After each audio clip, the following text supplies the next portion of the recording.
Beyond the spotlight, Jamie Dornan and the loneliness of the most desirable man on the planet. Los Angeles, the city that never sleeps.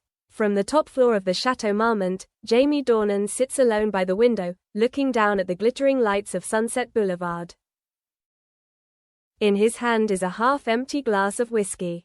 On the table, his phone buzzes constantly, messages from his manager, event invitations, interview requests, reminders about a photo shoot for a new luxury brand. He doesn't answer any of them. They think I'm the man they see on screen, he mutters, but I'm not even sure who I am anymore.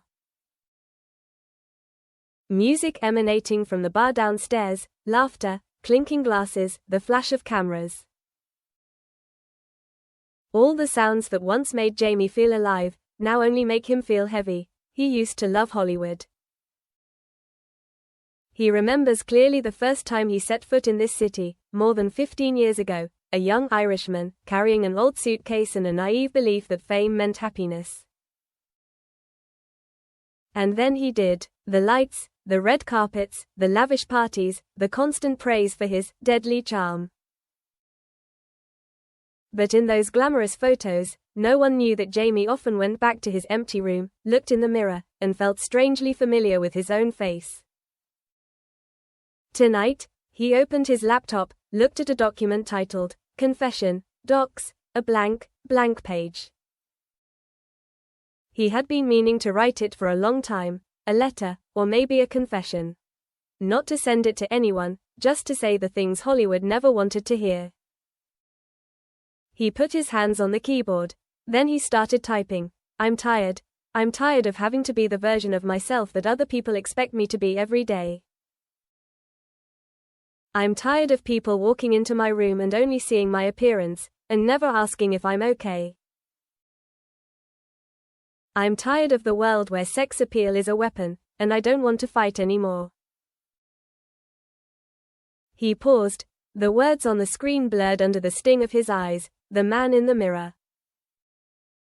The first time Jamie realized fame wasn't what he thought it was early one morning in 2015.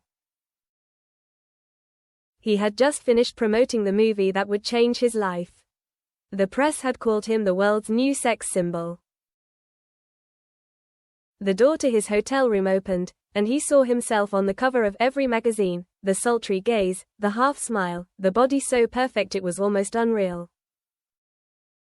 He smiled faintly. The maid walked by, blushing. He wanted to say, I'm not like the pictures. But he was silent. That night, he got drunk alone and looked in the mirror. The person in the mirror smiled at him, an arrogant and fake smile.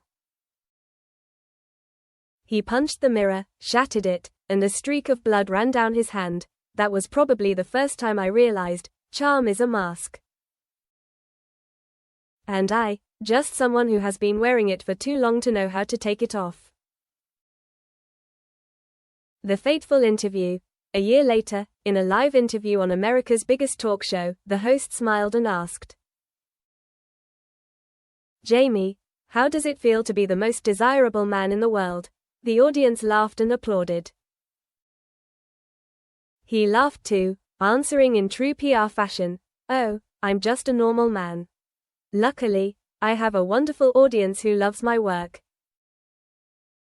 The studio cheered, but when he got home, he sat on the couch and played the video again. He saw a stranger speaking in his voice.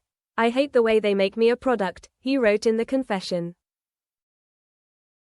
Docs file, I don't know if I'm acting on camera or acting in real life. Outside, Los Angeles was dawning. The buildings reflected the first rays of dawn.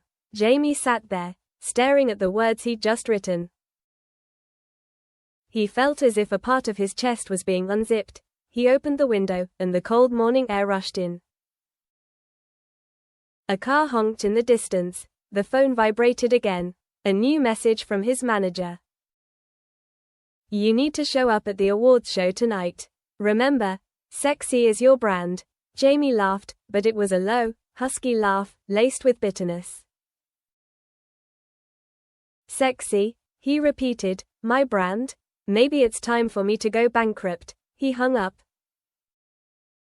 The diary never sent. If one day I disappear from the screen, don't think I've given up.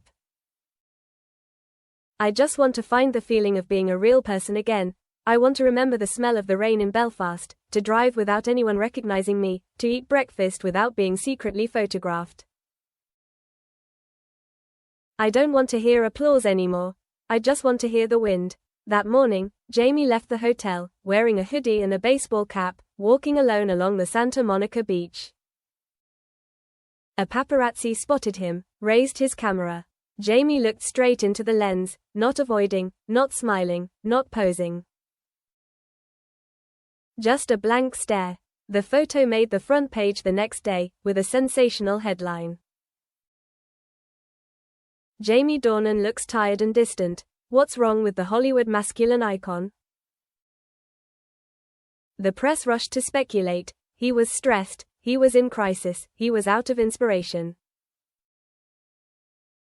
No one thought that, maybe, he was just being honest.